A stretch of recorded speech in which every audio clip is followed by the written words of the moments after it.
Hare Krishna, friends and neighbors, and people of the internet and of the world.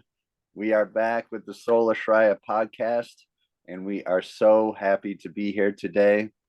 Hare Krishna, everybody.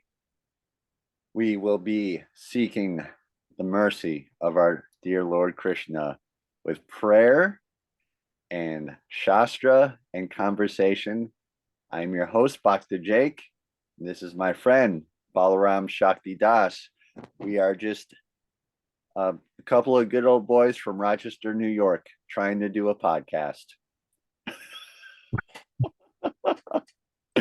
Balaram, where the heck are you and what has been going on?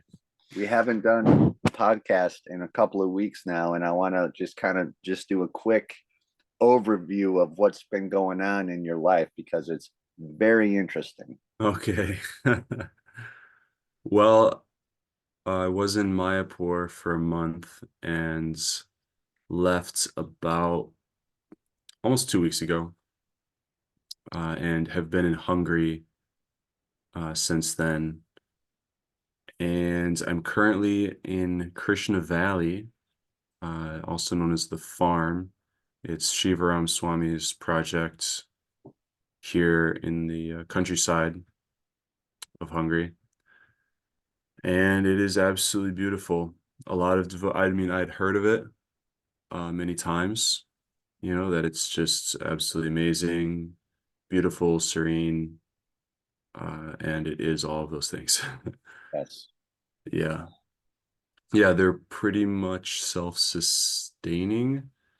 I'm not sure exactly to what extent, but they have a garden, they have cows. Mm. So the produce and the dairy that you eat in the restaurant is from here, at least. And they have their own wells. Um, they have solar and wind power here. Um, so there are many things very wonderful about it, and the way that they recycle their water, like they'll use gray water, um, in different, like for the plumbing and so forth, like that. And there's a reed bed system apparently for the sewage. So everything is just cycled in with nature, you know. And we're staying in a guest house here, and we have a couple neighbors that were in from Szeged, Hungary. It's like the second biggest city Mm.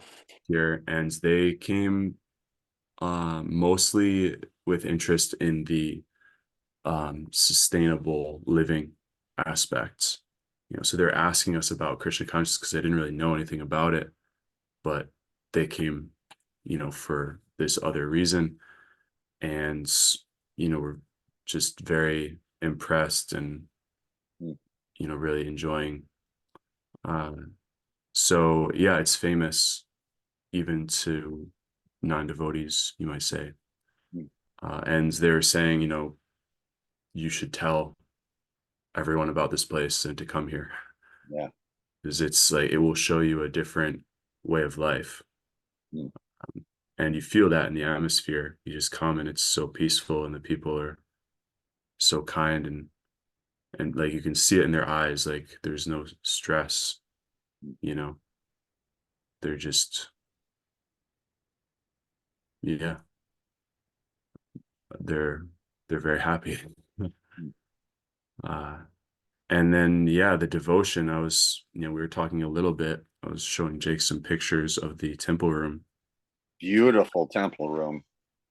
Yeah, Beautiful. I would say the most beautiful temple room I've ever been in, and it's just like every little detail has been done with so much devotion.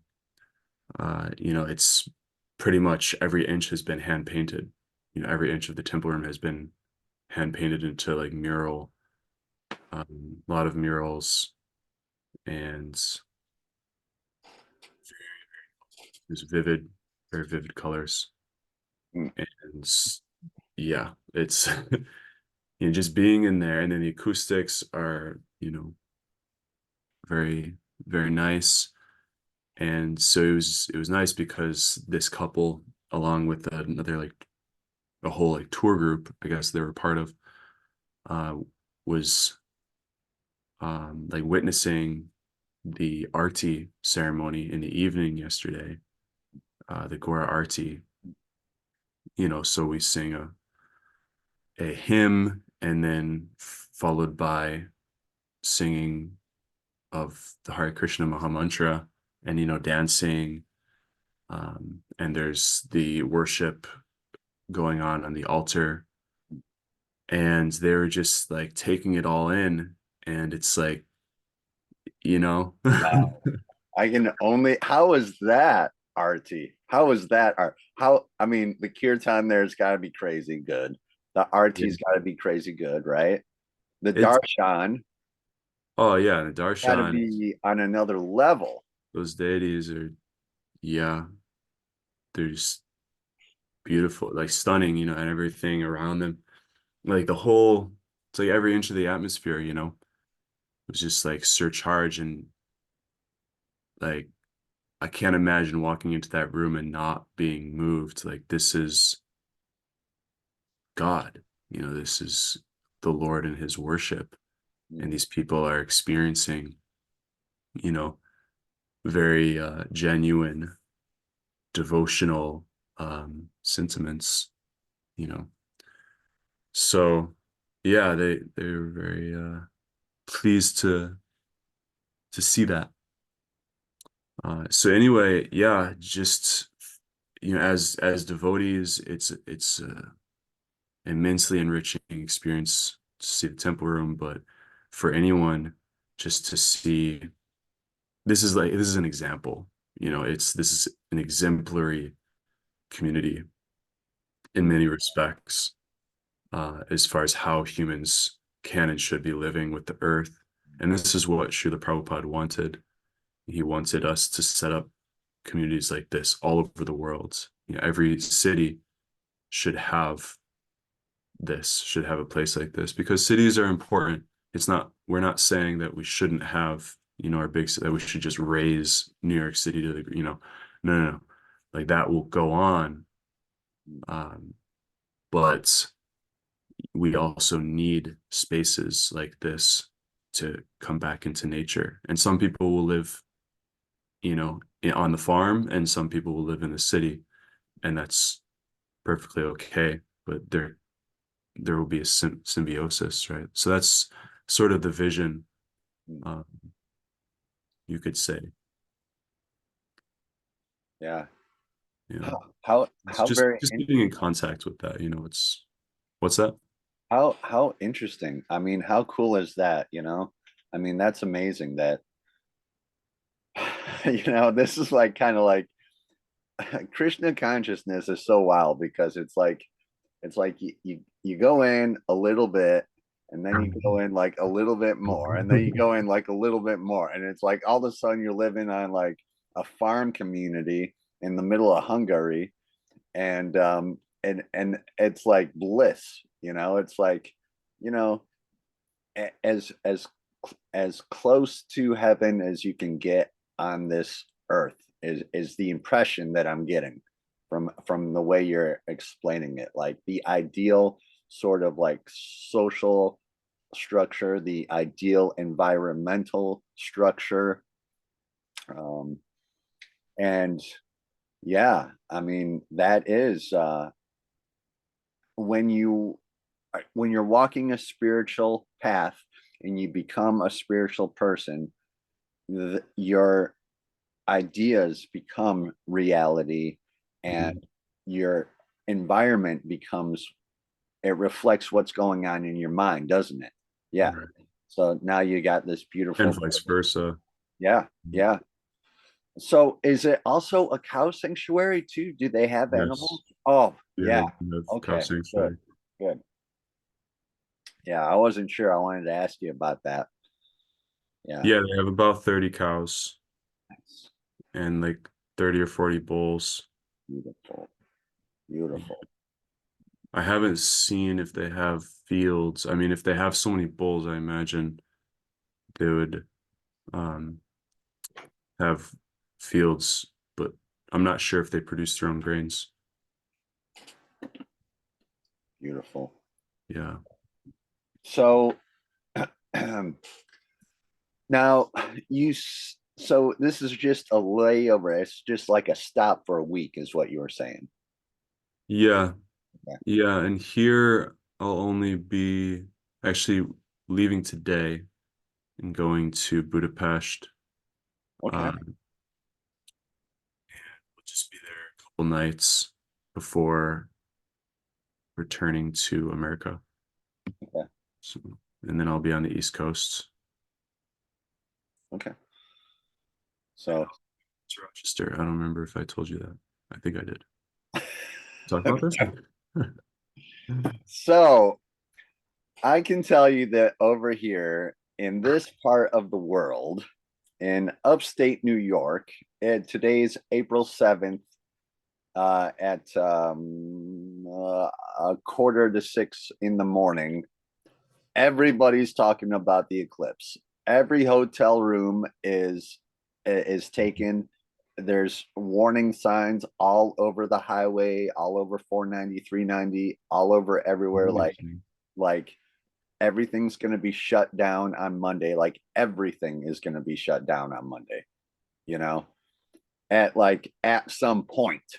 Mm. Like you get all these emails and you see all these signs everywhere, like we're closing at noon, or whatever it is. So like kids aren't going to school on Monday. you know so Wow. yeah, I know. And well, it's because we're in the path. We're right in the path. Actually, yeah, full eclipse, right? Yeah, I Yeah, mean, yeah, it's right in the center of the, yeah. yeah. And they're saying it's Total like one eclipse. of the best places to view it. However, being hanging out with Vaishnavas and being Well, with how long is Vaishnavas, it? How long is the period that it'll be, first of all?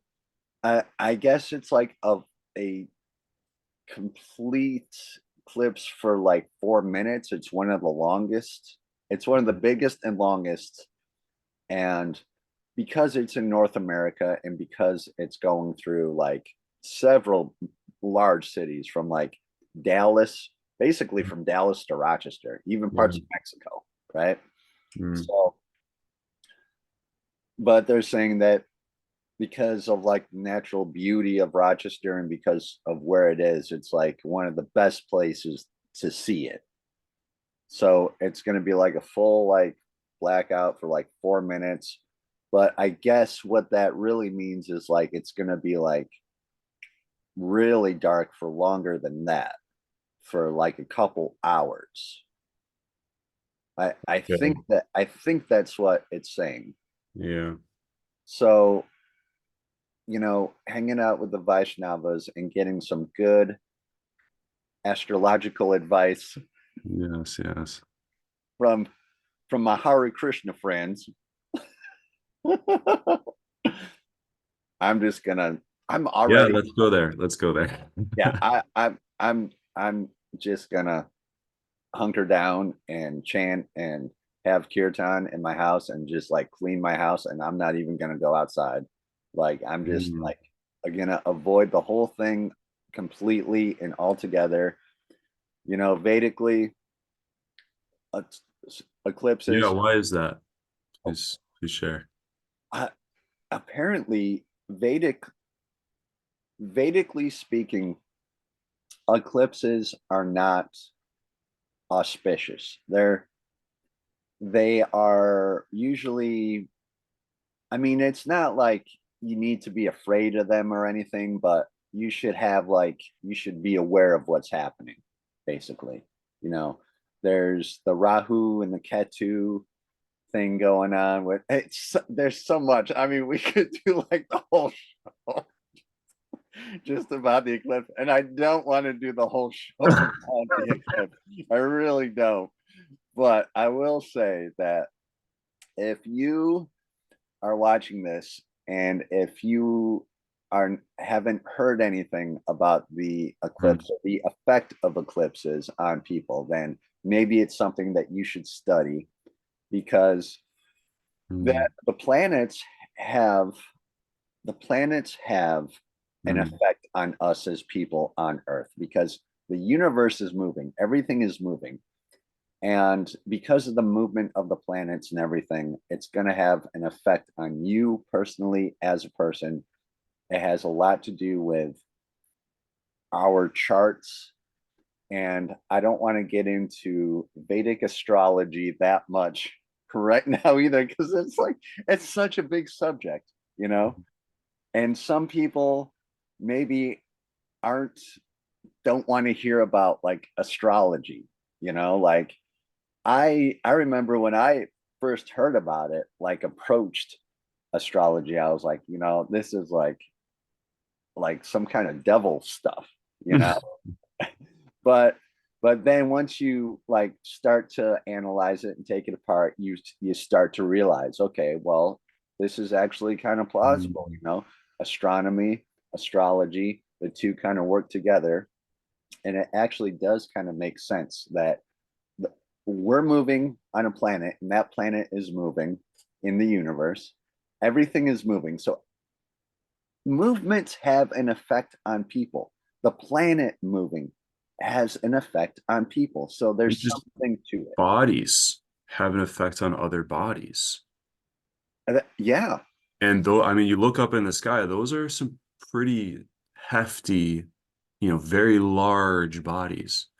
yeah. If the moon exerts an influence, which we know it does, it affects the It, tides, it affects crops, it affects our mood, right? Full moon, higher crime rate, more passion.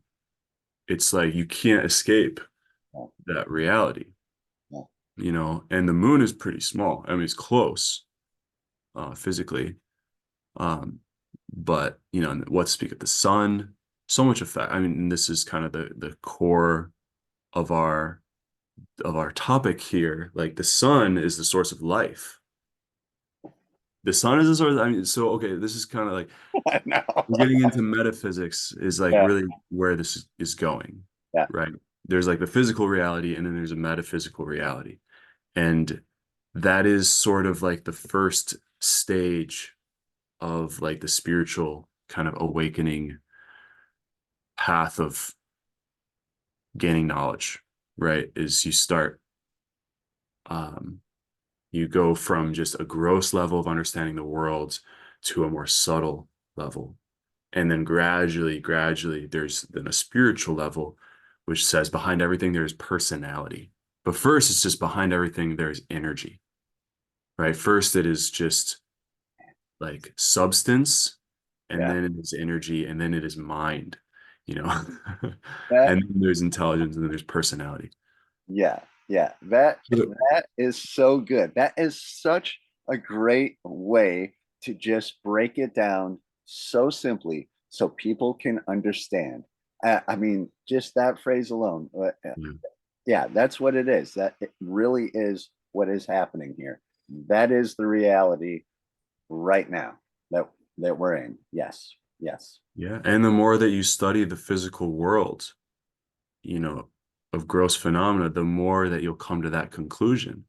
And that's how electricity was invented, right? It's just there's energy already there, and you're just harnessing that. I have been well. I've been studying about Nikola Tesla and how he would do this weird sleep pattern where he would only sleep at like 2 hours at a time, but like throughout the day. And he said that Well, I think it's 20. There's a way to do it like 20 yeah, minutes, a couple hours or something. yeah, yeah. Yeah. And he would do that. And Yeah. so he would wake up. I don't know if this goes for you, but it certainly goes for me. And this whole thing hit me. I was talking to Gopi Kanta yesterday, our good Prabhu Gopi Kanta, who I hope you can meet here in Rochester. Okay. Amazing, amazing devotee. we were talking about, I could talk about Gopi for like 15 minutes, but I'm not going to. Anyway, Hare Krishna, Gopi, if you're watching. Awesome devotee. Um, so I have been waking up at 3 or 3:30 Mm, for years. And I'm mm, always wondering, like, why am I waking up now? Why? You know? And back in my Pentecostal days, like it was like, because you gotta be a prayer warrior, you know? It's like you gotta be a prayer warrior, you know, you gotta that's the time when you gotta stomp on the devil's head. mm. Yes.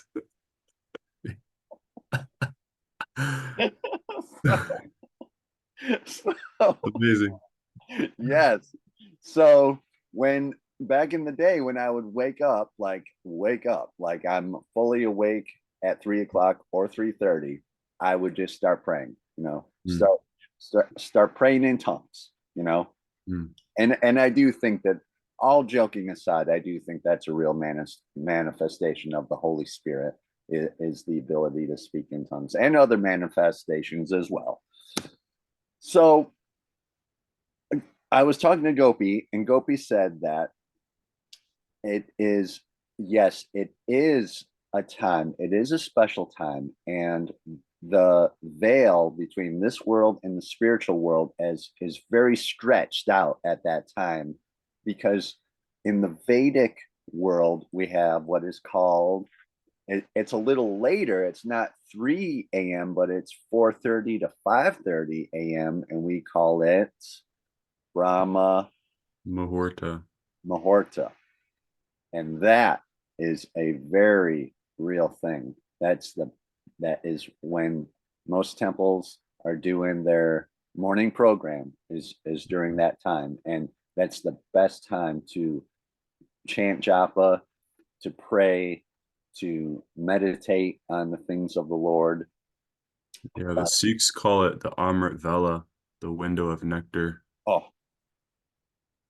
I I have, this is amazing, because I got a new doctor, and she's a Sikh. I mean, thank you, Krishna. You know, Yes. I hadn't gone to a doctor in so long, and there's a pretty good Sikh community here in Rochester, Mhm. but I had to go to the doctor, and I hadn't been, and they're like, "Oh, you have a new doctor," and I was like, "Oh, geez, who?" I have no idea who it's gonna be, and she walks in, and instantly it was like, we just like, Sikhs are, they are definitely our brothers and sisters, Yeah. Jains as well, absolutely, I mean, there's just such a common thread there, you Mm, know. So anyway, back to the 3 o'clock thing. All right, mm, so that, it's when, see, the Lord is speaking to you at that time. That's what it is. So these are just very special times, but it's important to understand that these, okay, these are special times, but these are times also when the earth is in a certain place at a certain time, and the moon is in a certain place, and the sun is in a certain place, and that's what makes it. That is what is making it happen. So you talk about astrology, you talk about astronomy, these things are real, because we are because we find ourselves in this situation, in this human form, on a planet. So if you have any degree of faith, you should look into it, is what I'm saying. yeah. And yeah, and I mean, I'm thinking about the nature of that faith, that, there are basically two types of understanding about the universe. One is that God is not in the universe, the other is that God is in the universe, right? And then from there, it's like, well, if he is in the universe, is he also transcendental or not? And we say, yes, he is. He's both. Um, But what that comes down to is that God can be and is to be realized in everything. It means this is not just, again, this is not just gross matter. Behind it is energy, mind, intelligence, personality. And we worship the supreme personality, right? Because he is the one behind everything. So you look at the sun, it's not just a big ball of fire. That is the eye of God. You know, you look at the moon, that's not just a big rock. It represents Krishna's mind.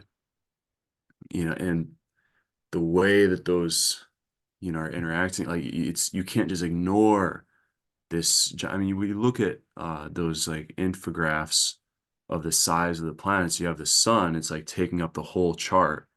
And then you've got, where's my hand here? You got like one little dot, and that's the planets. And they're just like tiny, tiny, tiny. And it's like, if there's so much life and so much reality going on in this planet, like how much more is that the case of the sun? It's not like there's just nothing going on there, you know. So yeah, we have to take into account the different bodies, that we're surrounded by, and understand that these are parts and parcels of the Lord, parts and parcels of the one supreme personality who expands himself into so many unlimited facets of his personality, namely the internal energy of God, the external energy of God, and the marginal parts and parcels who are us individual souls. And everything that we see, these three layers are there to be discovered or to be understood in its connection with the one, with the Lord, with the Supreme Personality. So that is the Vaishnava way of understanding reality. Right. And so you have, it's easy to understand in other human beings that those are parts and parcels, those are children of God. The Bible says we are made in his image, right? But that goes for everything, and the Srimad Bhagavatam explains that this whole universe is made in the image of the spiritual world, right? That the creator, Brahma, received, by Krishna's grace, received a vision of the spiritual world and was instructed to make a replica, if you will, something like that in the material world. And that is then the external energy. And, you get caught up in that. Ultimately, the more that you get caught up in that, there's the grosser and grosser it becomes. But the more that we keep our mind elevated, on the human platform, or even, more subtle, it's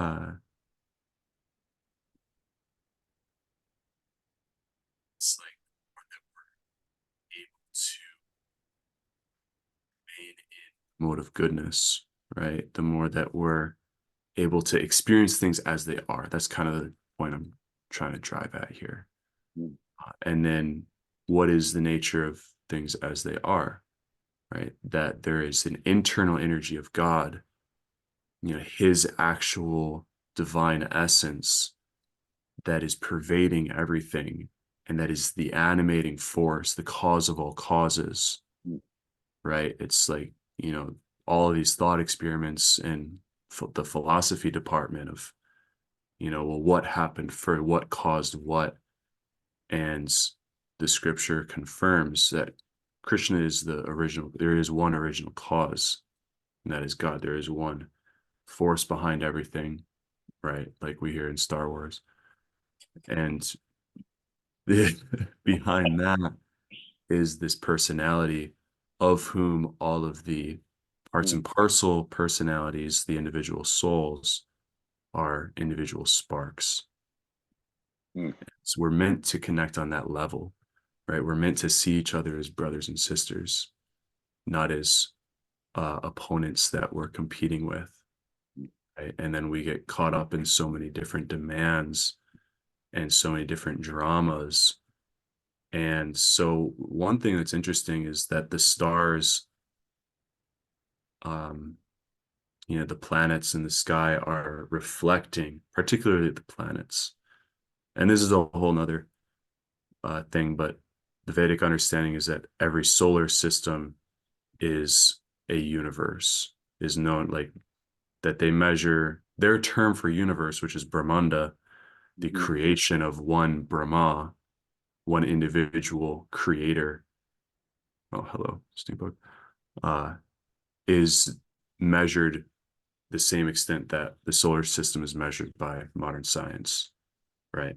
Mm. Um, and within that solar system, there are all the planets, and the sun is the giver of life, right? And then the different planets represent different actors, you could say, you know, and like we have in the Greco-Roman pantheon, right? The understanding of these different like demigods as the planets, right? You've got Yeah, yeah, Jupiter yeah, is is it Zeus, and then Mars is the warrior, the god of war, yeah, right? And so like this, they represent different personalities, and they're all revolving around the sun, in a sense. Pausing because it's like, well, there's different ways, heliocentric and like Earth centric, but that's a little irrelevant to the discussion. I was wondering if we were gonna go there. I It's a tell you, little, I have some friends who, ah, it's all relative. And I mean, Einstein proved this, that if you're standing on the Earth, the universe, the solar system is Earth centric. If you're standing on the sun, it's heliocentric. If yeah, you're standing on Jupiter, it's Jupiter centric. yeah. So like we have to understand like this, well, we don't have to understand, but it's very difficult to understand these things. Oh man, But the planets are exerting influence on each other, relative influences. So yeah, if you're situated on the Earth, everything is relative to the Earth, you know. And then the Srimad Bhagavatam is offering a higher perspective that is the higher dimensional perspective of what's going on. And anyway, uh, within this body of literature, it's made clear that the sun is the giver of life. And so yeah. if we're looking at things metaphysically, which hopefully my rambling here has been, it hasn't sounded very clear. It's kind of like all over, but hopefully there's something in this that is sparking some inquiry into what is the metaphysical nature of the solar system. Because the solar system, this is like where this is our like capsule in the grand cosmic scheme Yeah, that our life can be a part of. yes, And everything within it we are very much interconnected with. We're interconnected with everything in a just spiritual sense, an ultimate spiritual sense. But as far as karma goes, as far as like the activities of this world, we're just working with the elements of this universe, pretty much. You could say like that. Um, and so when the sun is eclipsed, it's like the source of life is eclipsed. yeah, And so I'm not very realized about this, but you can't you can't help but it begs the question, right? It begs the question, well, what does that represent? And if representation, like metaphysical representations, actually have a reality. It's not just like, oh, these are just, stories that we've concocted and imposed on reality, which in itself is simply gross matter. Scientists don't believe that. If you keep up with modern science, they don't believe that anymore.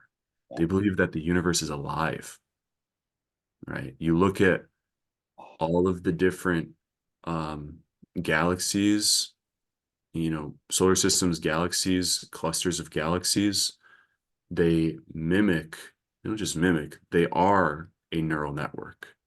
They are a dendritic neural network. Information is flowing. They can measure the flow of information between universes, our understanding of universes. Mm. So, if there's information flowing, it means there's a mind there, right? The universe is mental. It's a mental body for sure. So, yeah, if the source of life within a body is like cut off, that's representing something very inauspicious. So yeah, it's like this is sort of, and I was thinking earlier as you were speaking about the Brahma Muhurti, Mm. about the verse in the Bhagavad Gita that talks about that, right? What is known as night for the conditioned beings is the time of awakening for the self-realized Mm. soul, and vice versa. The time of awakening for the self-realized is night for the conditioned souls. Mm. Right. What does that mean? In one sense, it means literally like the time that spiritually inclined people wake up, is the time that conditioned souls are still sleeping. And the time that we go to sleep, like early at night, is the time that people go out and party. Mm. But in another sense, um, it's referring to the way that we look at the world. You know, you Mm. can when an eclipse happens, are you going out and approaching it the same way that you approach life, of this is just an opportunity for me to enjoy my senses, right? um Phew. Everything is like that, right? We were talking about this yesterday. I, I mean, I'll tell you, it's crazy what people are doing. I mean, you cannot get a hotel room right now. The Oh, 90 is going to be shut down.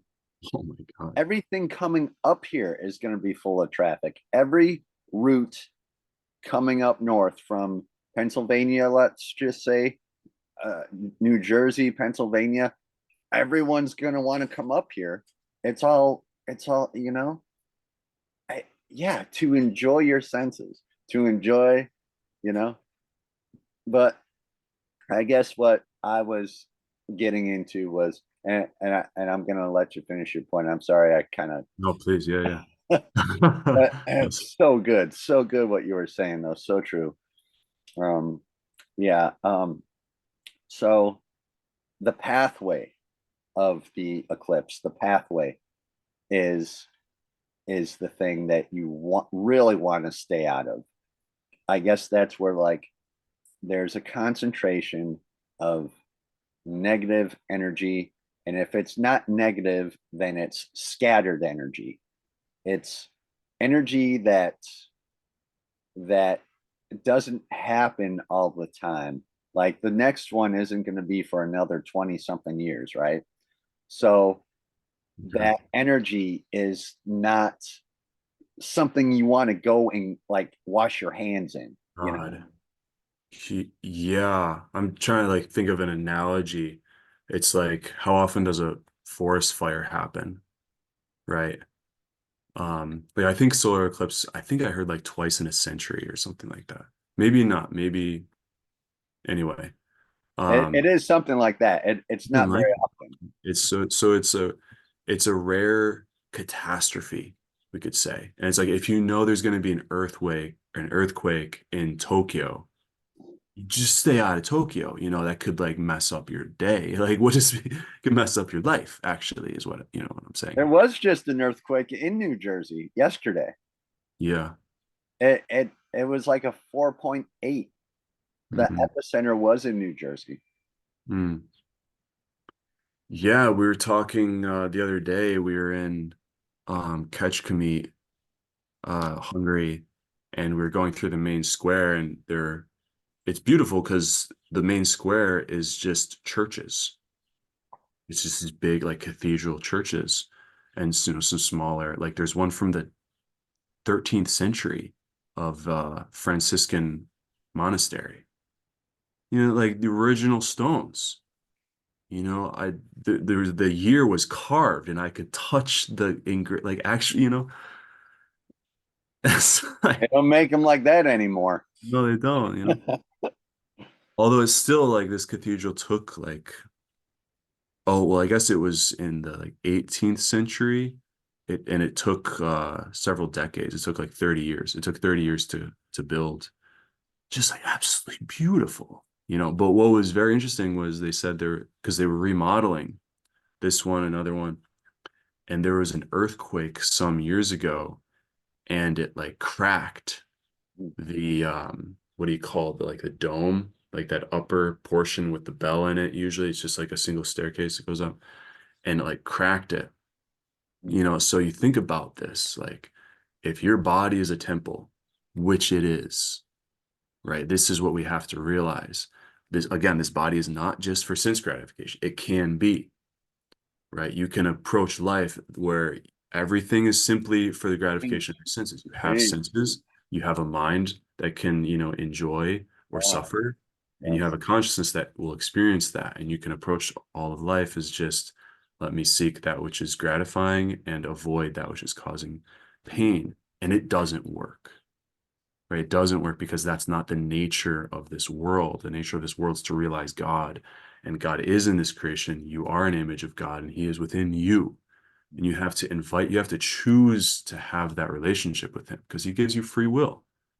And that's how karma works. It's like you have free will.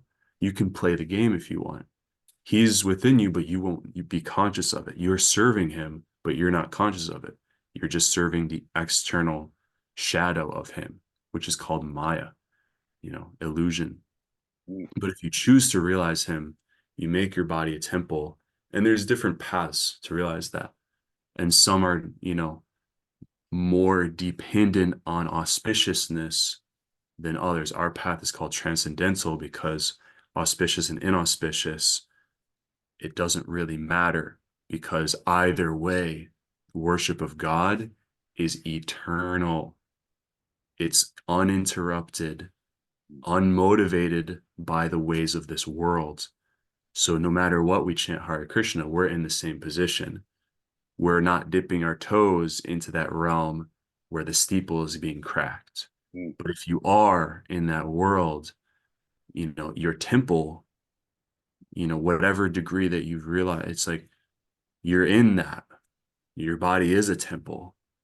And if you subject that temple to inauspicious influences, it will crack. And like the solar eclipse is an example of something is going to come that has a potential to crack the foundation of your temple.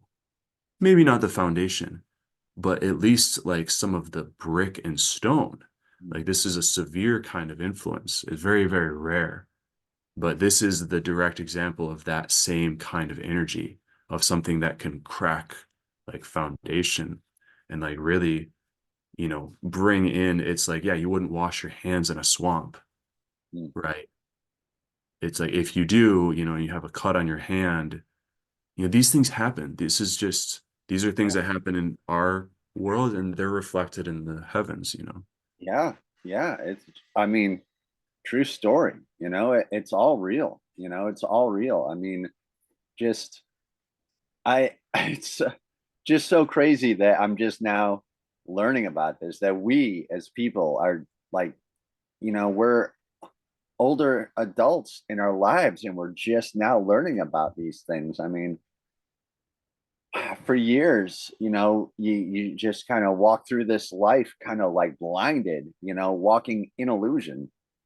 And then one day, like the lights turn on and you get a little bit of knowledge, then you get a little more, then it's like a snowball kind of effect. And all of a sudden you're like on this transcendental Mm. plane, and you just want to stay on this transcendental level.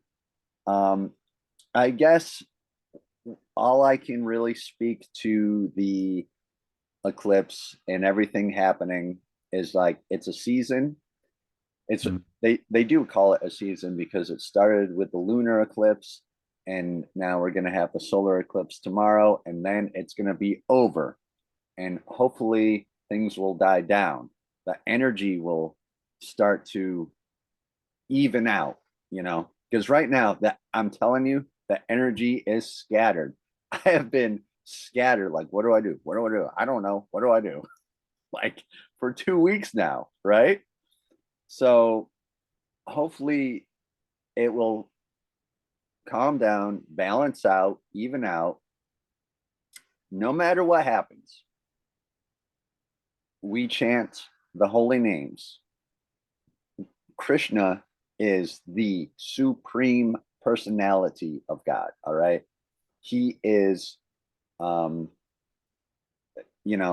God, like in charge. So he's not going to let anything happen to you. All right.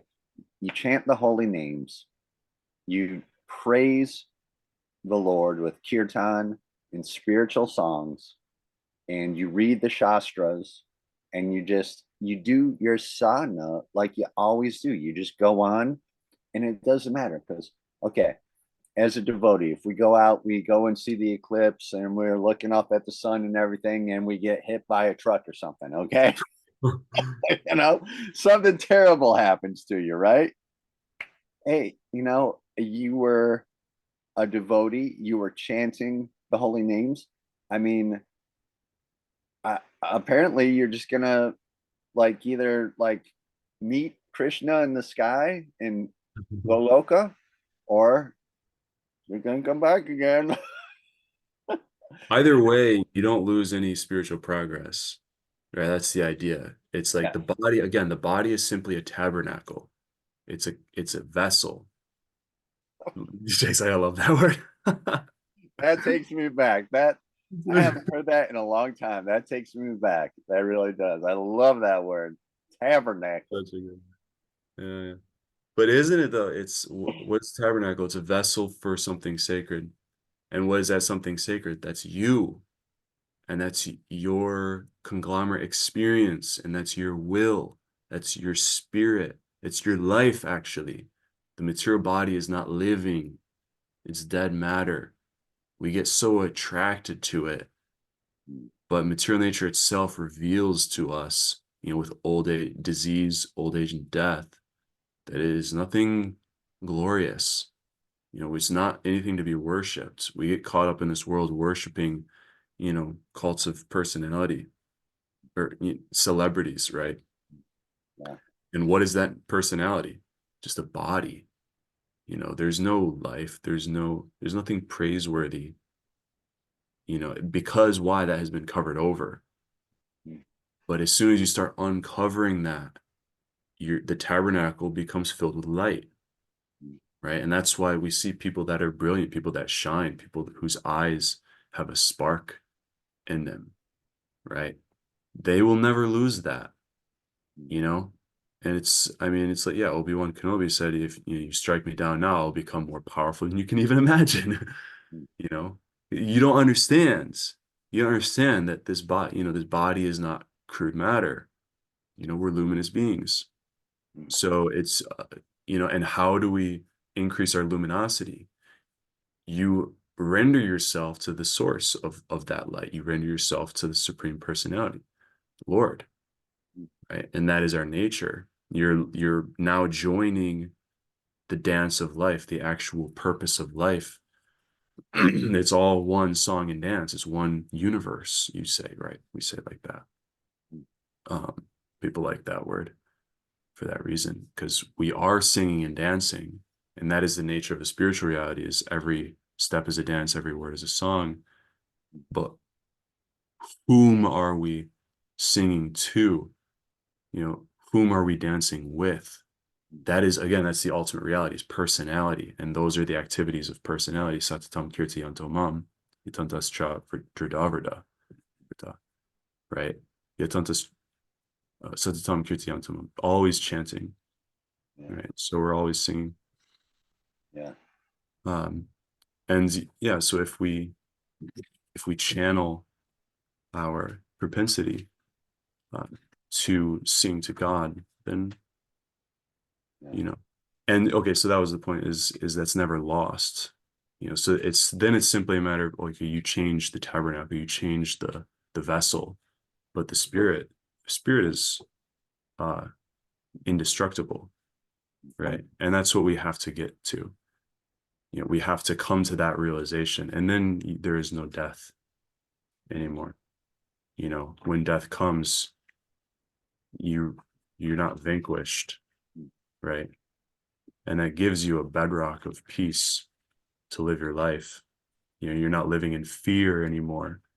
And then you're not just driven more and more down that path of sense gratification. Because if it is true that at death everything's finished, then yeah, what else is there for it? Gratify your senses while you can, because when you die, you won't have. But if that's not true, then there's a totally different thrust to life. There's a different motive. There's a different goal. Yeah. Yeah. Which is to realize the self, to realize God. Yeah. Yeah. Yeah. I'm telling you, all I can say to that is amen, brother. I love what you were saying about the personality in the dance, like this dance that we do with, like, who are you dancing with? Like, what are you dancing with? You know, what are you worshiping? You know, and it just, man, dude, like an image like that really hits home, because think about it, you know, like in my 20s, you know, I was like going out to the clubs, and you think of like a dirty, dark club, smoke and neon lights, and you hear the music, and it's like, you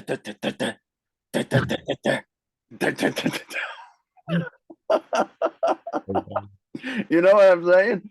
Yeah. But now, and so you're dancing with that spirit, right? Like, what is that? Like, is that like, that's some kind of like evil, like dark, like maybe it's not evil, but it's certainly like void, you know, like what's really there, right? But now, you know, we chant and we sing the holy names, and it's like joyful and it's blissful and it's like sunshine, and it's like, you know, it's transcendental. So I love that analogy. I wrote that down. I've been taking notes. I've been taking Okay. notes. Chai. Maybe we can tie the thread back in a little bit, because you're saying sunshine right there. Oh yeah. And that's kind of the takeaway. It's like there's daytime and there's nighttime. And the Gita also talks about the two paths after death. This is a whole nother episode. Oh, I know. I know. I knew this was going to happen. I had a feeling this was going to happen. I really did. Yeah. Yeah. But you know, there's dying during the daytime under the influence of the sun, and dying under the influence of the darkness. And it's, you know, the former don't return, and the latter, they go to the moon planet and then they come back. I mean, there's so much to that. But it's the under the influence of the sunlight, right? Just think about that itself, under the influence of the sunlight. You know, it's like, and this is why the morning is so powerful, is, you know, especially during those early morning hours, because you're meditating on God. And in the Brahminical culture, the priestly order of this society, we chant a mantra. We chant several mantras. One particularly is meditating on God as the sun. You know, the giver of life, the restorer of the day. I just got goosebumps because I watched on the flight over, I watched The Return of the King, right? Lord of the Rings, Mm. the last, installment. And when the cavalry of Rohan appears on the battle, right? I can't pick out nor remember all of the words, but his battle cry is because they're arriving with the sunrise and they're bringing the day back to the battlefield. Like they're Yeah. restoring hope. Like the same thing happens in the Twin Towers, right? Like, Gandalf appears with the cavalry and the sunlight comes and it just dispels the darkness, right? The forces of Mordor, like those are the forces of darkness. Mm. They live in the dark. They spread the darkness, right? But then, like, as soon as the sun rises, it just like, and so he chants, day, and they all chant day, day, day, because they're worshiping that force of God, of divinity, that Yeah. is the day, that is the daylight. So it's like remain in the influence of the day. When you're in the darkness, you sleep, you pray that the Lord protect you, through the night, right? We learned as children to do that. I kind of stopped doing it at a certain time, a certain point in my life, but like we pray for that. And then we rise, we um we yeah, arise and worship that Lord who restores daylight to us. And so for something catastrophic like this, for the daylight to be like overcome by like what kind of force can overcome the daylight in the middle of the day? Like we don't want whatever it is, we don't want that influence. And so the Vedic scriptures say if this occurs, bathe in a sacred river. If you don't have a sacred river by you, bathe in the sound vibration of the holy name of God. That's it. That's it. Yeah, really. That's it. That is what at the book study last night, at the Bhagavad Gita study that we do every Saturday night. Um, yeah, that's what one of the devotees were saying is like, she was explaining that in India, whenever there's a solar eclipse, everyone's in the Ganges, right? You bathing in the Ganges, just bathing in the Ganges.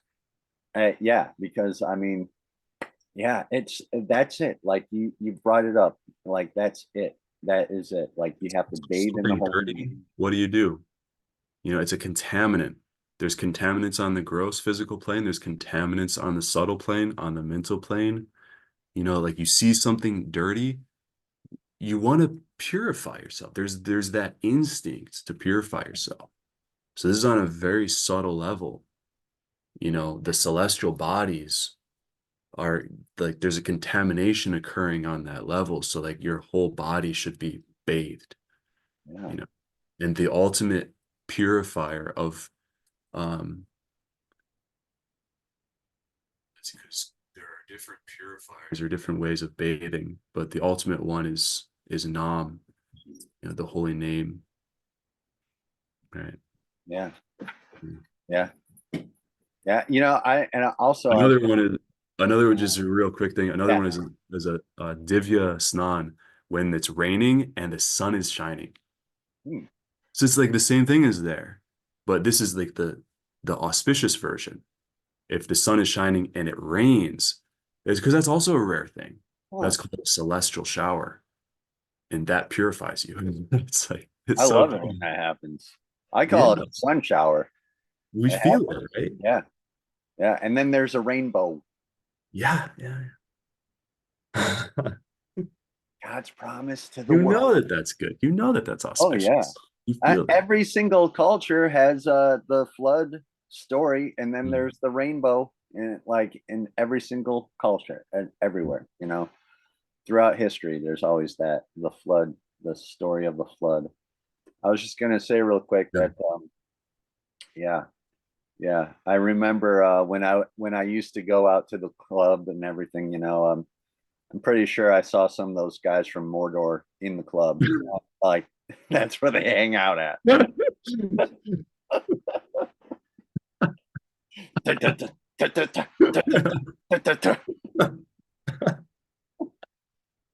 Yes.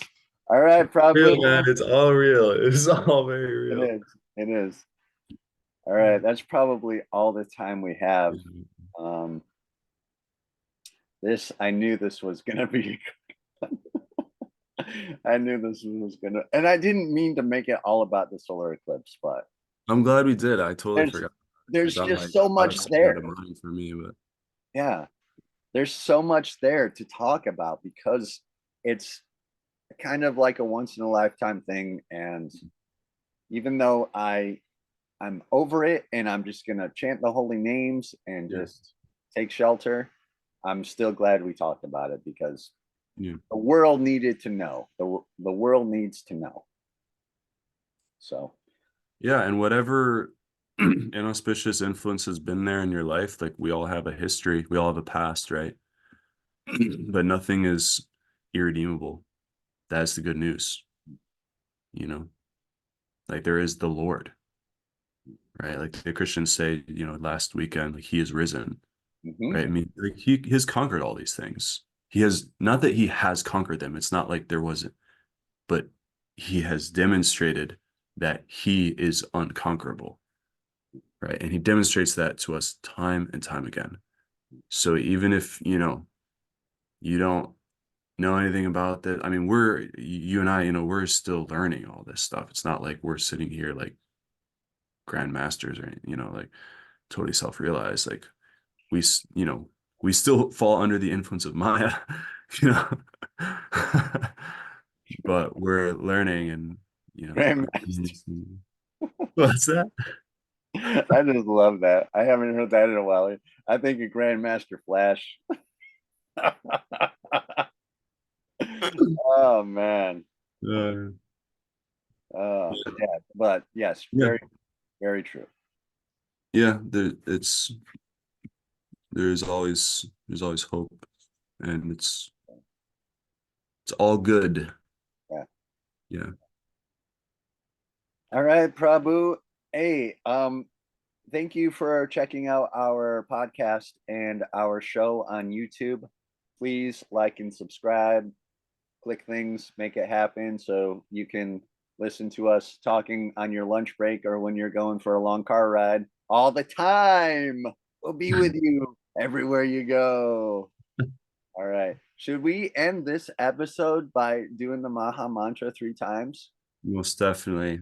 Okay. If you don't know it, you can, or if you know it, you can chant this tomorrow night when your neighborhood is met with an eclipse, or anytime at all, anytime and all the time. Yes. Yes.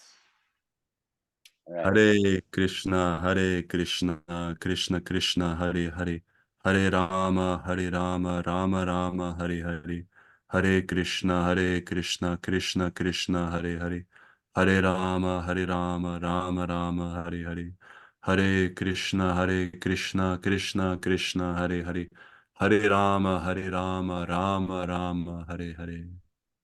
Mm. All right. Thank you, Prabhu. Have a blessed time, and we will see you all very soon. That is it for the Sola Shraya podcast. We'll see you soon. See you. Haribo. Vivo!